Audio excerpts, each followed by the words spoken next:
Everybody knows that to be a great project manager in engineering, you must be a good communicator. People tell us that all the time. You want to be good at project management? Learn how to communicate. But no one ever tells you how to become a great communicator. Well, in this episode of the Engineering Project Management Podcast, I have with me Kristen McCoy, an operations manager at Parametrix.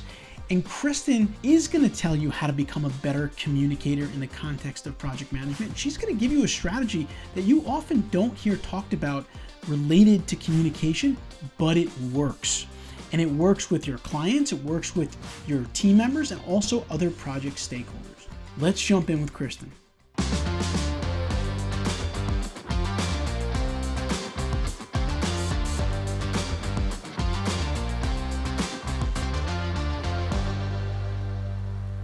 All right, now I'd like to welcome our guest onto the podcast today. Kristen McCoy is an operations manager at Parametrix in their Boise office. Kristen, welcome to the Engineering Project Management Podcast. Thank you. Thank you.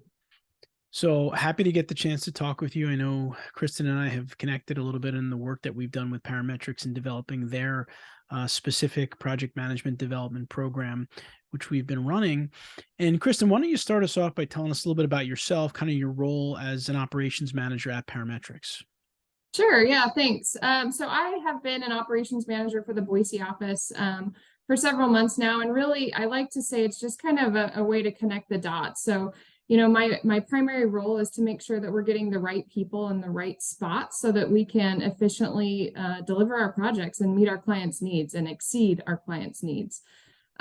Just recently, I became a regional operations manager. So basically, my role has just expanded now to include the Boise office, Portland office, and Bend office, which is our Oregon, Idaho region.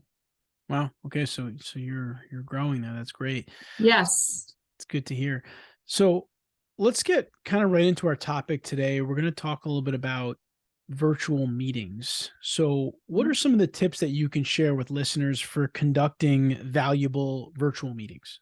Yeah, so virtual meetings, kind of like a cuss word now, it feels like, since COVID. You know, it was one of those things that, at least for me, we were really just dropped into, ready or not kind of thing back 3 years ago. And now they've become, you know, how a lot of us spend the majority of our days. And so I think the most important thing at this point is to make sure when you're holding or scheduling a virtual meeting that you're doing it with intent. You're not just meeting to meet. You've got a firm objective, and quite frankly, you're letting folks know on the meeting that what the objective is right up front. So, hey, you know, we're meeting today to X, Y, or Z, whether it be discuss a problem, come up with something that we're moving forward. We are at a standstill and we need resolution on X, Y, or Z.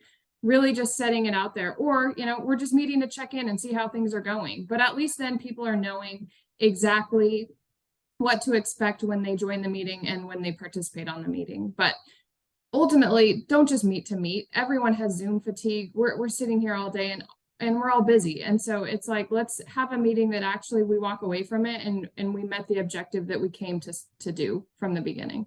Yeah, no, I think that's great. And I think that one of the real benefits of that is people are always more engaged or locked in when they know what they're in for, or when they know what they're going to deal with. And they can also do some preparation, even if it's just mental preparation, reflecting on the points that you have to talk about or the topic at hand, so that when they show up, they're bringing more value to the table than if they were to show up and then you were to tell them what we're going to talk about. And then they got to try to figure out what it's all about. So I think it just makes the meeting more productive, and it makes people more engaged kind of coming into it. And that's valuable. Yeah. Absolutely. Yeah. So let's talk about engagement. How do you keep participants engaged during these virtual meetings, and what techniques might you use to, ensure that everyone can contribute? Yeah. So I think it kind of stems from what we were just talking about, with a purposeful agenda and objective, that if we let people know, I think it's always really helpful when you can share the speaker. So I'm not just coming at you today for an hour where I'm just going to talk at you and share my screen and show you this and tell you what I'm thinking, but we get other people involved, and those people know before the meeting what their role is, what their discussion point is, and they can prepare, as you mentioned, for the meeting so that it's more valuable. And then the other thing, and this is, I feel like, something that sometimes we miss with these virtual meetings, but a lot of times I try to honestly, envision that you're in person, that you're around the table, and how would you treat and talk with these people if we're in the exact same room? Because this is a way of life now. And so really focusing in on, this is a relationship-based business. We are trying to solve a problem together with these people around the table. And so just have it be, two ways. Just really, we're in this together, and we're talking about something together. So I think a lot of times it's truly envisioning that you're just sitting around the table and you're talking about something. Yeah, no, I think that's great. And, as I mentioned, we're working with Kristen's firm, Parametrix, right now, and administering a project management development program. And one of the things I think we're really focused on in the design process is exactly what you're talking about, is the engagement level with people. Whether that's a meeting, whether it's a training program, a learning and development course, you want people on both ends to be engaged, to be connecting with each other, to be sharing information, to be involved. Because at the end of the day, if you're sitting there just as a participant, whether it's a meeting or a training course, there's just too many distractions in the world today, right? People have their emails, they have their phones, they have other things going on. If they're not locked in, if you're not prompting them to be locked in and engaging with them and giving them opportunities to contribute, you're just going to lose them. I mean, that's just the bottom line. You're going to lose them. Exactly. Yep. You're absolutely going to lose them. And this seems like such a silly thing, but I've seen it. I still experience it. Turn your camera on. If you want meetings to really be engaging for everyone that's on them, you've got to have that contact with one another, because there's nothing worse. All meetings have the awkward silence, right? But when you can't see what people are doing, or if they are checking that email, or if they ran to go get something, like, we've got to get better where it is just a more personal discussion on these meetings. And so looking at people really does a lot. Yeah, for sure. It's funny. We were given a training program yesterday, and we touched on virtual meetings, and our instructor was talking about the value of turning on your camera. And as she was saying it, all the participants started turning their cameras ding, on. Ding. I know, it's true. And I've seen effective meetings where just the speaker has their camera on and everyone has them off. And I think with larger groups that can work. But if you're sitting around, truly like a virtual table with 8 people, turn your cameras on. You're going to have better engagement and better discussion. And at the end of the day, a better solution if you can all just talk together. Yeah, no, I think that's great. And so that being said, as an operations manager, I know you interact with a lot of people, different teams, coordination, organization. And that's obviously something that all project managers have to do on their projects. And so can you talk about the importance of effective communication within a team and how it drives and impacts the performance of that team? Absolutely. I think sometimes as project managers, we get so set in scope, schedule, budget, and you have your kickoff meeting, and here's what we're going to do, and here's the challenges that I see, and person X, here's your role, here's yours. And you kind of have this expectation sometimes that what's in your head is also in their heads, and it's not. And so I think just almost over communication is better, like, checking in, making sure everyone's on the same page, because quite frankly, a stereotype of engineers is they like to get their task and they like to go do it. And if you're missing that communication piece to make sure the right things are happening, someone could be going down a street that they think they're on the right path, and you just haven't talked to them enough to know that's not the path we're on. And so it's hugely important that you, with your team members and the team as a whole, are communicating regularly to make sure everyone's working towards that same goal. And without that, you're gonna get things that are just, the pieces don't connect at the end. Yeah, for sure. And I think going back to your point, you mentioned like the idea of the kickoff meeting. I think what happens a lot in project management, and we see this all the time, is when you start a project, the communication efforts are very high and very often, right? Like you got your kickoff meeting, you get everyone on the same page, everyone's excited about the project. And then what happens as the project goes on is that communication level starts to drop off, and people are saying, we've already communicated that, we had a kickoff meeting, things are going, everyone knows what they have to do.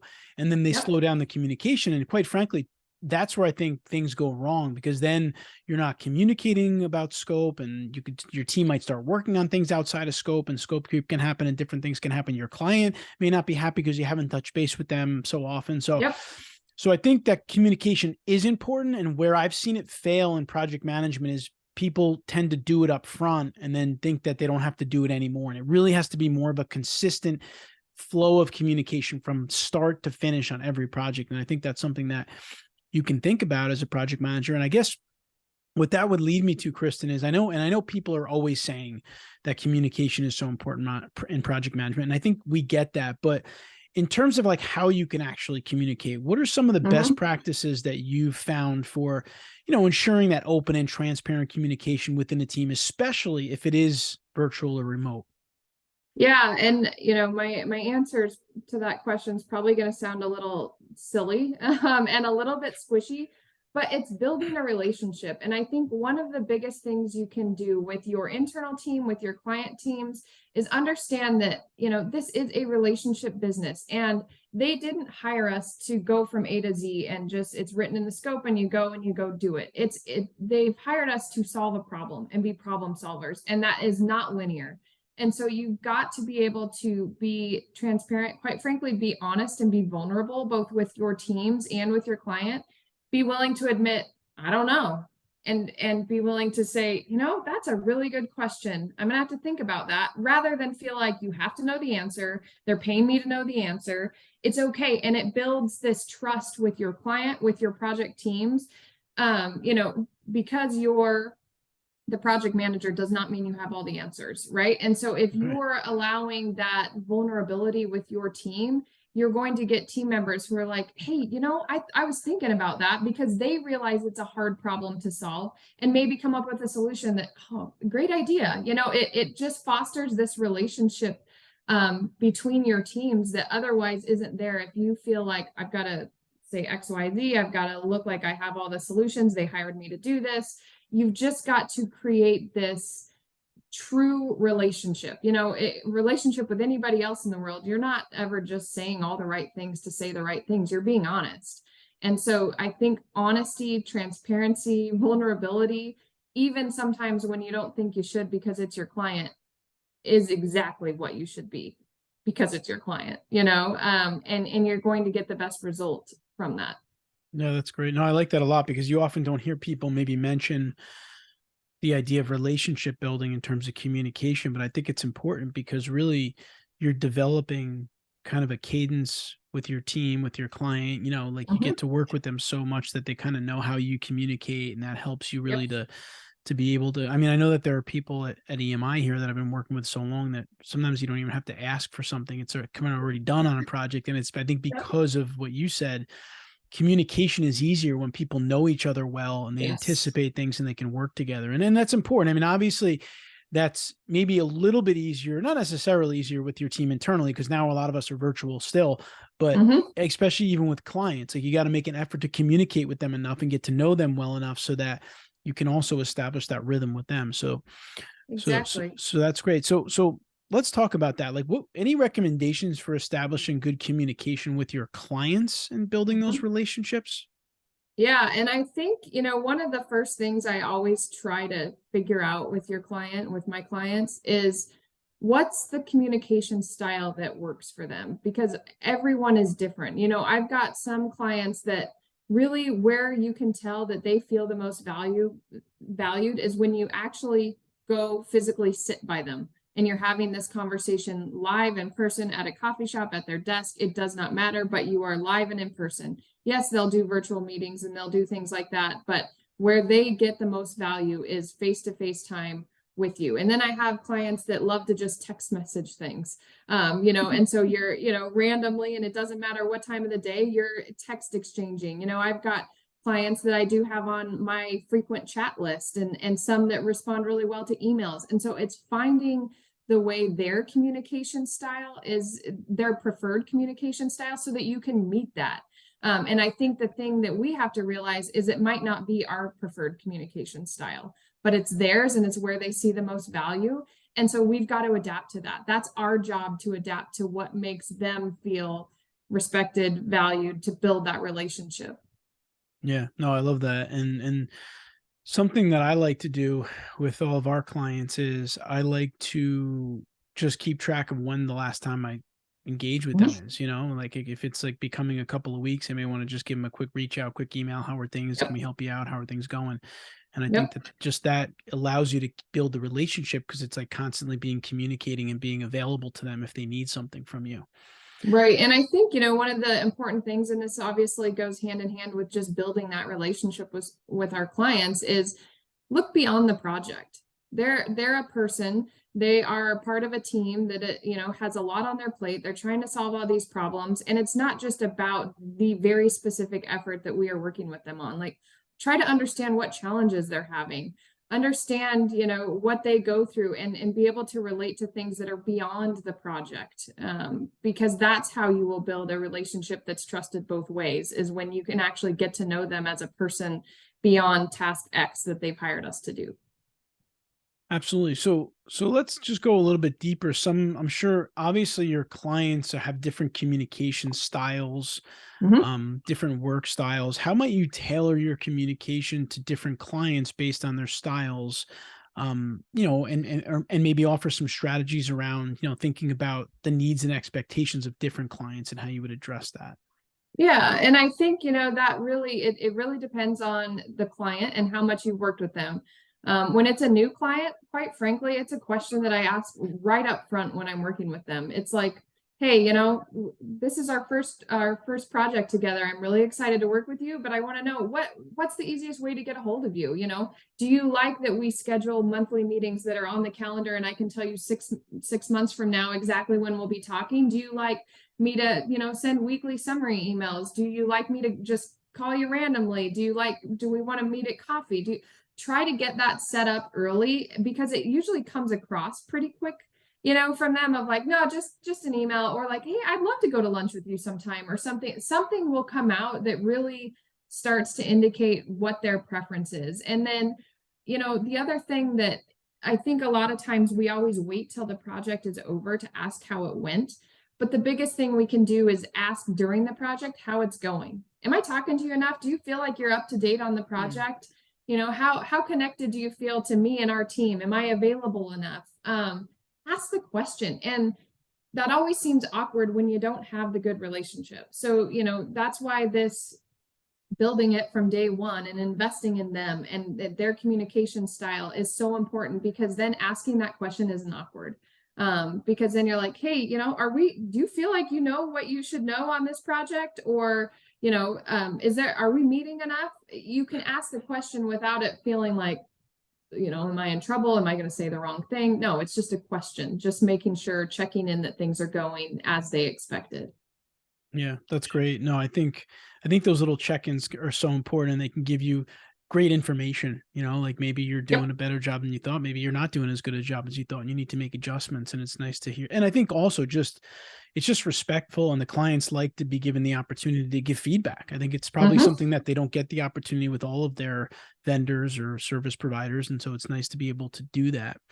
Yep. And one thing I'm just going to mention real quick is when we worked with Parametrix to build their project management development program, this is something that we really focused on, was work styles. And Parametrix Mhm. has done some work previous to us coming in there on work styles and thinking about the work styles of the people you interact with. Are they analytical? Are they Mhm. expressive? Different things of that nature.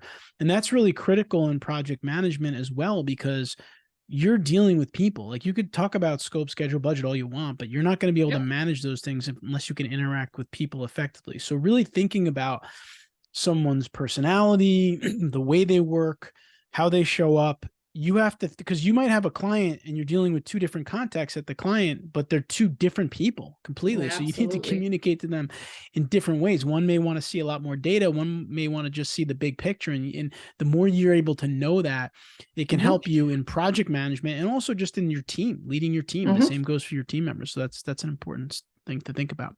Yeah.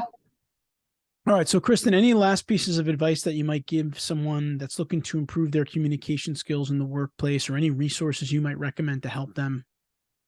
Yeah, I think, if I could, suggest anything, it's sometimes putting yourselves in their shoes. So, think about from a client standpoint, they aren't seeing the day-to-day, hey, so-and-so came in and asked about X, Y, or Z, a specific technical question, the life you live day in, day out, they're not experiencing. So you've got to put yourself in their shoes that they hired you to do this project. And what was the last thing they heard about it? And so keep in mind that they don't know everything that you know. And so sometimes you've just got to take that step back of, well, gosh, yeah, the last time I talked to them was a week ago, and we've solved 3 problems since then that they didn't even know had come up. And so to really make sure you're just keeping in perspective that every conversation you've been involved in, they haven't. And so understanding that there may be some touches you need to be making just to bring them up to speed. Yeah, that's great. It's like that saying I always tell my kids, don't make assumptions. It makes an ass out of you. Yes. And they always get a kick out of that. But no, it's true though, because sometimes we're around the information so much that we forget that not everyone is so into the details as we are. And I think that's also good advice for interacting with your team, because like sometimes as the manager, the project manager, you get this information and you know it and you sit with it for a while, but your team's over there working on the project and they could probably benefit from the information. From knowing, yes, right? Absolutely. I mean, that's so true. There's times when, you start talking with your team and, well, so-and-so really cares that this is done. And they're, well, oh, I didn't know that, and you kind of forget, yeah, I did know that. And I didn't pass the message on. That's why, as silly as it sounds, over communicating, making sure everyone knows the information. And just because you're involved in every meeting doesn't mean everybody else is. Exactly. All right, we're going to take a quick break and we're going to come back and we are going to touch on one project management pitfall that we can help you with before we wrap up. We'll be right back.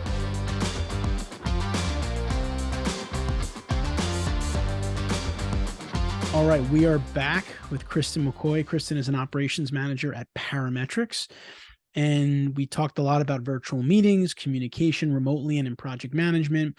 And Kristen, now we're going to ask you about project management pitfalls or one pitfall. What would you say is one of the bigger pitfalls or challenges that you've seen amongst project managers, and how might you recommend overcoming or avoiding it? Yeah, and I guess this kind of will just put a big bow around the conversation that we've had today, because I think it comes back to communication a little bit. But I certainly feel like there's often times that we will hear project managers, a little bit frustrated. I can't figure out what they want. I can't figure out, I feel like, I'm doing a good job. Our team's doing a good job. They're being, pulled this way or that way on an issue. And I just can't figure out what they want. And, quite frankly, no better way to not meet your client's expectations if you're giving something that you don't know if it's what they want. And so I think it comes back to that conversation with your client to be, are we meeting your needs? Are we meeting your expectations? Are we giving you what you want? And making sure that your team is working towards that. And again, it's an awkward conversation if you don't have a relationship with your client to be able to ask that. Yeah. And I think and like you said, it could be an agency you're dealing with, and for some reason you're not getting the feedback you want to get from them. And there's a disconnect there. And it's all about kind of stripping it down and getting to the bottom of it and saying, hey, talk about, tell me why you're thinking this way. Tell me why you're not happy with the way that we've done this. What are you trying to accomplish? And I think that that's important. And again, I think it's a philosophy that extends to clients. It extends to, you might be working with outside agencies or consultants. It can extend back to your team members again. And it can even extend with stakeholders in your projects, right? It could be citizens. It could be people in the community. It could be neighbors of a project site you're working on, right? They're just like, you're not getting the feedback you want. And so I think it's always easier, as opposed to just talking to people, is to first listening to them, understanding their needs, and then service them in that way. That's going to be easier for you to provide value. Sometimes we just want to go and give them information. But if they're not receptive to that information, you're just wasting your time. So it's better to kind of get that first. So Kristen, I want to thank you so much for spending some time with us here on the Engineering Project Management Podcast. This information I think is really helpful. It's so critical in what we're all trying to accomplish today as project managers. So thank you for sharing this with us. Well, thank you for inviting me. I had a great time. I hope you enjoyed my conversation with Kristen McCoy. Kristen gave some awesome tips on meetings, but also that tip about relationship building and how it relates to communication is gold. If you can do that with your clients, team members, and other stakeholders, you're going to be a great project manager. Please consider subscribing to our channel here. We put out videos like this on a weekly basis to help engineers become better managers and leaders. I'll see you next week.